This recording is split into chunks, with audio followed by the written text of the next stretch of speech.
नमस्कार मित्रों। जय श्री राम। बहुत बहुत स्वागत है आप सभी का मेरे इस YouTube चैनल पर।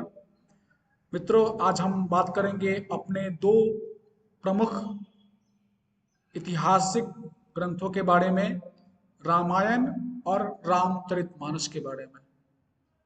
ये दोनों हमारे सनातन हिंदू धर्म के दो प्रमुख धर्म ग्रंथ हैं। ये दोनों धर्म ग्रंथ हमारे समाज में प्रभु श्री राम को समर्पित हैं और ये हमारे गौरवशाली इतिहास का शब्द प्रमाण है। वेदों के दो प्रमुख मंत्र हैं। पहला प्रमुख मंत्र है गायत्री मंत्र, जिस गायत्री मंत्र को जपा जाता है। यह गायत्री मंत्र 24 वर्ण में है। यह त वर्ण से शुरू होता है और त वर्ण पर इसका समापन भी होता है। गायत्री मंत्र पढ़ने में बहुत सारी मर्यादाएं हैं। इस कारण से गायत्री मंत्र को हर अवस्था में या फिर उसको बोलकर नहीं पढ़ना चाहिए। बहुत लोग वीडियो में या फिर उसके कैसेट भी बहुत सारे बनाए हुए हैं, लेकिन नियम यही है कि गायत्री मंत्र को बोल करके हर जगह हर अवस्था में नहीं पढ़ा जा सकता। मैंने अपने एक वीडियो में बताया है कि वेदों का अवतार रामायण ग्रंथ है। तो रामायण की जो रचना हुई है वह गायत्री मंत्र के आधार पर हुई है, क्योंकि गायत्री वेद माता है। वेद माता गायत्री के रूप में उनको जाना जाता है। इसी कारण से महर्षि वाल्मीकि ने गायत्री मंत्र की व्याख्या रामायण के रूप में की है। रामायण भी त वर्ण से शुरू होता है, तपस्वाध्याय निरतम तपस्वी वाक विदाम ब्रह्म, और त वर्ण पर इसका समापन भी होता है। महर्षि वाल्मीकि ने गायत्री मंत्र के सभी 24 वर्णों के लिए, प्रत्येक 24 वर्ण के लिए एक एक हजार श्लोकों की रचना की है। अर्थात पूरे रामायण में 24,000 श्लोक हैं। उसके बाद दूसरा हमारा प्रमुख ग्रंथ है श्रीमद् रामचरितमानस, जो कि गोस्वामी तुलसीदास जी द्वारा रचित है। यह भी एक दिव्य ग्रंथ है। सामान्य अवधी भाषा में लिखा होने के बावजूद भी यह बहुत ही महत्वपूर्ण ग्रंथ है।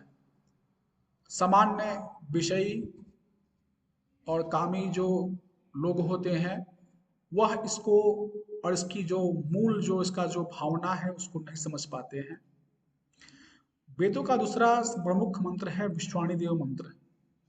विश्वाणी देव सवितर दुर्तानी परासुव यद भद्रम तन आसुआ, गायत्री मंत्र और इस विश्वानी देव मंत्र, इन दोनों मंत्रों में भगवान के सविता स्वरूप की प्रार्थना की गई है। सविता स्वरूप से प्रार्थना की गई है, तत्सवितुर्वरेण्यम।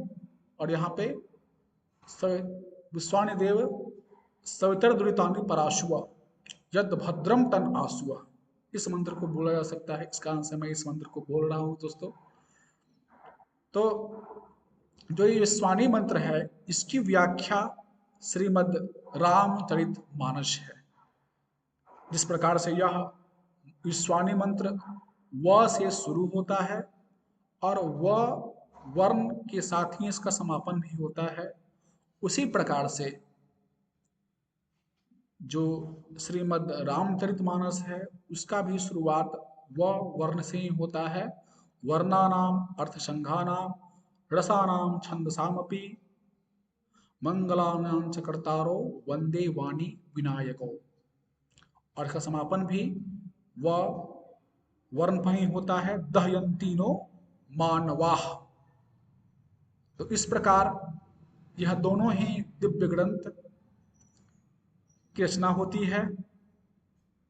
कलयुग में, विशेषकर इस कलिकाल में, इन दोनों में भगवान के निर्मल चरित्र का गान किया गया है और विशेषकर जो तुलसीकृत रामायण रामचरितमानस है वह बहुत ही मधुर और सबके पहुंच में है। सब कोई इसे पढ़ सकता है और सब कोई इसे गा सकता है, उन्हें समझ भी सकता है। इसकी भाषा बहुत ही सरल है। भक्तमाल ग्रंथ में लिखा गया है कि कलिकुटिल जीव निस्तार हेतु वाल्मीकि तुलसी भयो, अर्थात वाल्मीकि जी ही तुलसीदास जी के रूप में पुनर्जन्म लेकर के, अवतार लेकर के इस ग्रंथ की रचना करते हैं, क्योंकि परमात्मा सर्वज्ञ है, सर्वविद है। वे जानते हैं कि कलयुग बढ़ने पर लोगों की क्षमता जो है प्रभावित होगी और उस रामायण को, जो कि वाल्मीकि महर्षि द्वारा बनाया गया है, लिखा गया है, उसको या उसके भाव को लोग नहीं समझ पाएंगे, उसके श्लोकों को लोग नहीं पढ़ पाएंगे। तो इस कारण से आज से लगभग 400-500 वर्ष पहले स्वयं वाल्मीकि जी ने तुलसी जी के रूप में अवतार लिया और इस ग्रंथ की रचना उन्होंने की। और इस ग्रंथ का सार है राम नाम। भगवान राम का जो नाम है वह तारक मंत्र है, महामंत्र है। श्री गोस्वामी जी लिखते हैं कि यही महा रघुपति नाम उदारा, अति पावन पुराण श्रुति सारा, मंगल भवन अमंगल हारी, उमा सहित जही जपत पुरारी। आगे के बालकांड में जब पढ़ते हैं तो ये भी लिखते हैं कि बंदव बाल रूप सोई रामा, सब सिद्धि सुलभ जपत जिसु नामा, मंगल भवना मंगल हारी, द्रवऊ सो दशरथ अजिर बिहारी।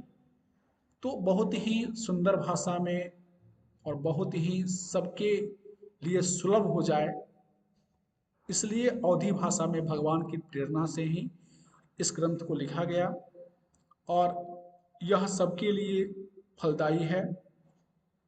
वेद और गायत्री मंत्र को हर कोई नहीं पढ़ सकता, उसके में बहुत नियम है, परंतु इन दोनों ग्रंथों के जो सार तत्व है, भगवान राम का पवित्र नाम महामंत्र, उसको ग्रहण करके हर किसी को उसे जपना चाहिए, क्योंकि भगवान नाम ही इस विशेषकर इस कली काल में कल्याण का साधन है। तो मित्रों, आपको यह जानकारी अच्छी लगी होगी तो इस चैनल को, हमारे इस वीडियो को लाइक करें, शेयर करें और ऐसे ही गूढ़ जानकारियाँ प्राप्त करने के लिए मेरे इस चैनल को सब्सक्राइब करें। मिलते हैं अगले वीडियो में, तब तक के लिए नमस्कार, जय श्री राम।